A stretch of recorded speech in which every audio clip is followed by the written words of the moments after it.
Raise your hands. I think we all know. And we have 4 council members here. Thank you for attending. I also have Rhonda Bay Liggins McCoy, out of State Senator Anthony Williams' office, and Lee Talafaro, out of State Rep Maria Donatucci's office. And we also have Art McNulty of the DCED, State DCED. They are the overall monitors for the Act 47 program. So what I'd like to do first here is quick outline.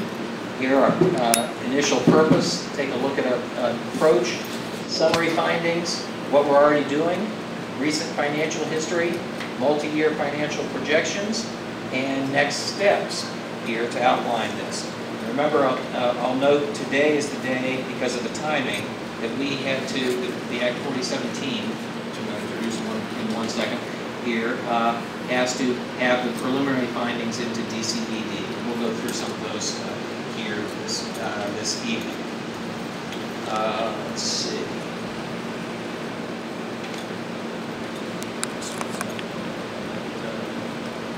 Here, we plan to present for until about 10:30, and then if there's anybody who hasn't thrown us out the window, no, we're looking at about a 20-minute presentation here, and we'll take questions and comments after the presentation. To respect all persons, we'll set a 3-minute limit on for each person, and we do want to encourage an open and respectful discussion. Yes, Councilwoman Williams. I don't mind speaking, but we don't need Facebook here, so video will come here. So respectfully, if you would ask someone to do the session.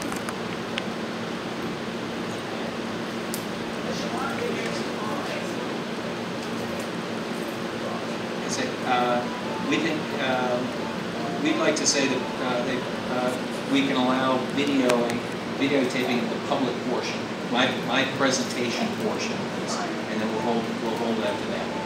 Okay, follow up with it, on that. Okay. Let's see. Probably here.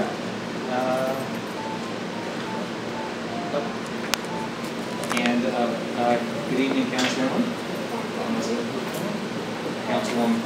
Councilwoman Pray has also joined us here. I'm going to stay seated here, but feel free, please, here. But before we do this, I'd like to have our Act 47 team introduce ourselves. I am Steve Mullen, President of eConsult Solutions here, and we're the prime Act 47 member of the working for DCED. And to my left, I'm Dave Unkovic with McNeese Wallace & Merrick. My law firm is part of the coordinating team, focusing on legal aspects. My name is Dan Connolly. I work for a firm called Fairmount Capital Advisors, also part of the Act 47 team, primarily looking at financial analysis. Hi, I'm Diane Reed. I'm a senior advisor at eConsult Solutions, and I focus on procedures, process, performance improvement, and those kinds of things. Good evening. I'm Andrew Menino, also with eConsult Solutions. I focus more on revenue collections and public administration. Hello, I'm Frances Susebonsu. I'm a research assistant at eConsult Solutions. all right. So briefly, to go through our assignment in the Act 47 procedure and process is to assess current financial condition, to identify factors leading to the current situation, the current financial situation, to recognize trends and development influencing future revenue and expense patterns, and review business processes and implement improvements. That's the fundamental package that we are asked to do, and for jurisdictions that are under Act 47. The approach we use here has been to review financial records, or that we normally use, to review financial records and other documentation relevant to the borough's financial position. That includes bank account statements since 2014, 2013, 14, and 15 budgets, history of tax rate changes, labor contracts, and other relevant documentation. We conducted Public Act 47 overview meetings. Many of you were in attendance at that meeting earlier, and we reviewed the Early Intervention Program report, which many of you worked on, and we found that to be very, very helpful too. I also note here we met, and again, many of you are part of this slide here, met with key Colwyn personnel and elected officials, as listed here. And now I can turn to the summary findings that we have and we're reporting to DCED now. We found that the financial management processes are weak. The basic financial management policies and procedures do not exist. Poor financial record keeping has been a major obstacle to managing the borough's finances adequately. The borough has not completed an independent financial audit since 2011, and the borough cannot produce basic current managerial financial reports, including, for example, actual to budget monitoring, which is crucial information for sound fiscal management. We also have the continuing on the summary findings for finances. The Colwyn residents pay some of the highest real estate taxes in Delaware County, and the tax collection rate is well below that of other municipalities in the state. The borough ended 2014 with almost $1 million in past due payables, which is equivalent to over half of the borough's operating budget. Continuing on here. Our finances, we find that the borough does not have a capital improvement plan to address deferred maintenance, and in some cases, resources may not be adequate to provide key services, including code enforcement and public works, as well as administration and finance. Despite financial challenges, the borough appears to generate enough tax revenue to fund basic governmental services if corrective actions are implemented. So that is, in summary here, that's when we come in from outside and take a look through, that is the basic story that we report to DCED. It's not a great report here, but I think that that's part of what started out the Act 47 activity in the first place. And as we mentioned when we first came on board, our world is not what, why, who, what, where. Our world and our job is to say, let's help get the train back on the tracks and help set up the policies and procedures and the processes that will help move Colwyn forward in the future on that front. Here's a list of some of the things that we're reporting to DCED that we're already doing. And that is, we performed a preliminary assessment of the borough's financial management infrastructure. We've recommended some fundamental steps that can and in fact in some cases must be implemented very quickly, including cash handling, cash security procedures, and other accounting procedures. We've been working with the borough staff to develop policies and procedures in line with best practices and generally accepted government accounting principles. Here, we provided training and will continue to do so on QuickBooks and the fund accounting programs with QuickBooks for as the borough's financial management software. And we began inputting financial transactions, and say we, along with borough staff, training the borough staff to input financial transactions so budget to actual comparisons can be made and that timely and accurate financial reports can be generated. And finally on this, we verified bank deposits, withdrawals, and transfers to determine the revenue and expense baseline. Remember, in that case, we weren't looking at the details of each. We were looking at the sum to find out. So what was the expenditures? If I don't know if council members here, but we're asked and sort of always, what are the actual expenditures of this governmental jurisdiction? What's the size of the budget? and there's a lot of questions that we still have, even looking over. We know what the adopted budget is, but not necessarily what's the actual expenditures, not including taking into account expenditures made to pay for overdue bills and things like that. So what's the ongoing annual expenditure budget? And here's what we have found.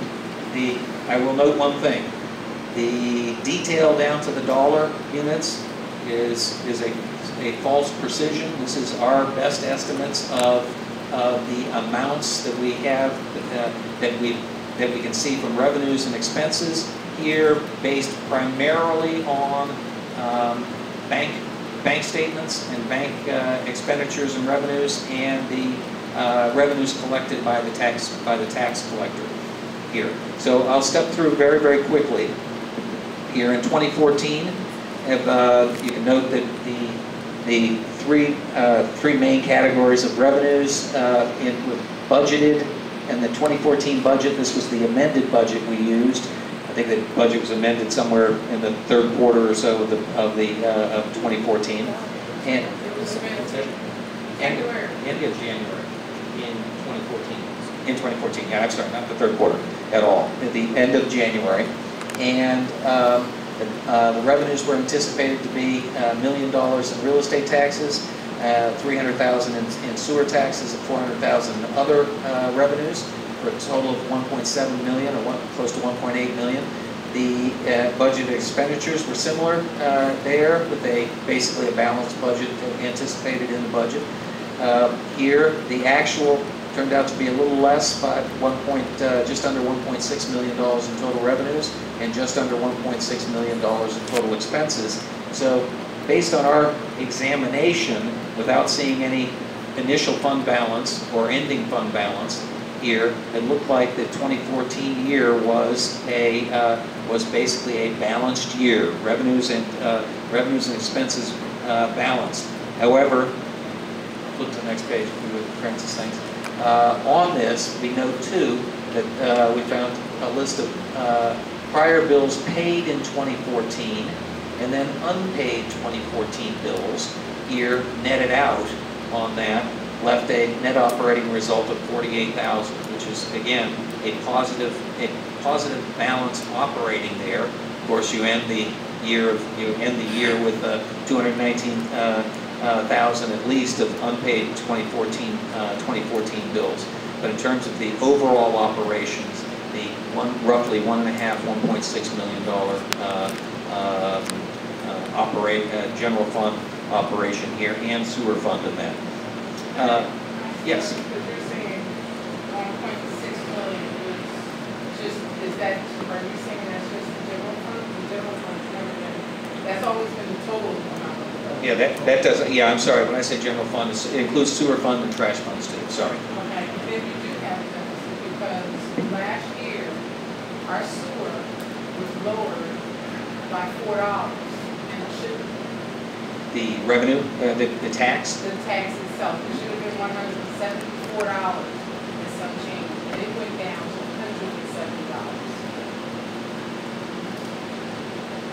And that was after the budget was changed. Okay, so we're right. All right, thank you. That's helpful. And in fact, as we go through, one of the things that we'll be asking in later slides is input help on two fronts. One is explaining or adjusting or editing the numbers that we've been trying to put together here. And second, any ideas and thoughts about moving forward about how to, what ideas about improving revenue collections or expenditures and process, and I guess I'll note too, timing and reporting too. So those are things that we want to get, that the Act 47 process calls for citizen and elected officials and staff input on that. So thank you. If we look at, if you could go back, please, Francis, to the previous one. We looked then, and remember, we don't know what the initial fund balances were at the beginning of 2014, so this is a sort of two time periods taken out and separated. We look at the 2015 budget, year to date for actual. The budget, full year budget was a little bit over $2.0 million in revenue expected, and just under $2 million of total expenses budgeted, for a slight annual surplus budgeted last year. Last year for this year, and that budget was adopted in, I believe, December of 2014. Yes. You're saying it was surplus, but when we passed our emergency action plan, they said because of the budget being lowered, we were in a deficit of $180,000. And we have to take into account that we have not collected all of our taxes in 2014. Right. Now, we recognize both of those. These are, we're taking, that's what I'm saying, we're not talking about any fund balances or carryovers or anything like that. It's just sort of, what's the story in operations in this year here.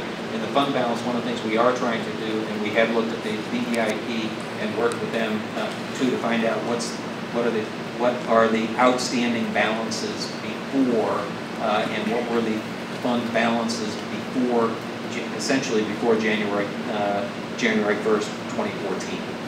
So, what's that? Yes.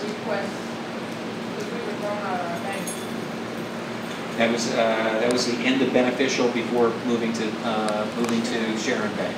Yes. Bank of Sharon, right? That's correct. Thank you. And we are still hunting and going after those bank data.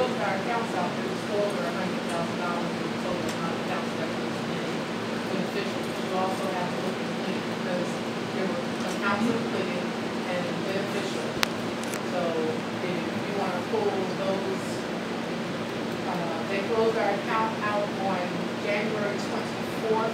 They sent the checks to Borough in early February. Okay. Yeah, we don't have the January. We have this initial account starting up at the Bank of Sharon is the earliest we go. We'll go and get that beneficial. Has been our bank for the last 5 years. Right. Okay. I think here I asked my colleagues, did we get information from beneficial? Yes, earlier. Okay. But this kind of information is very helpful because now we can go dig in further. Through